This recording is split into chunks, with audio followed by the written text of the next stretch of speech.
personal na tanong nyo kanina na bakit ako pa yung sitwasyon ninyo physically, yung tanong na why, paano sinagot ng Diyos yung tanong nyo po na bakit ako, Lord? Opo.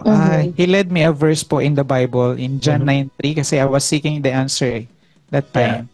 Sabi ni Lord, this happened to you so that the glory of God might be displayed in your life. And God was telling me, why not? If I am your creator, I am the designer of your life, why not?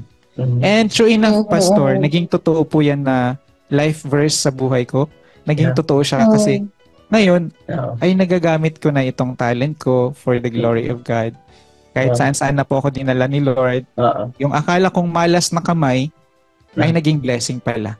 Kaya wag maliitin yung problema mo. Baka yan ang magiging way ni Lord para i-pour out niya yung blessing. There's a purpose pala. Purpose pa din si Lord kahit na ganyan yung sitwasyon ng buhay ay talagang may dahilan kung bakit. Yung mga hadlang na yan, let's see it as an opportunity to see what will Jesus do, to see what the Lord can do. No, because I believe He is not finished. He is not done with you yet. Lugmok sa problema? Nababalot ng takot at pangamba, lupaypay dahil sa pagdududa. Ano man ang hamon sa buhay, makakabangon ka. Get up! Maki-join ngayong Abril sa Straight from the Word.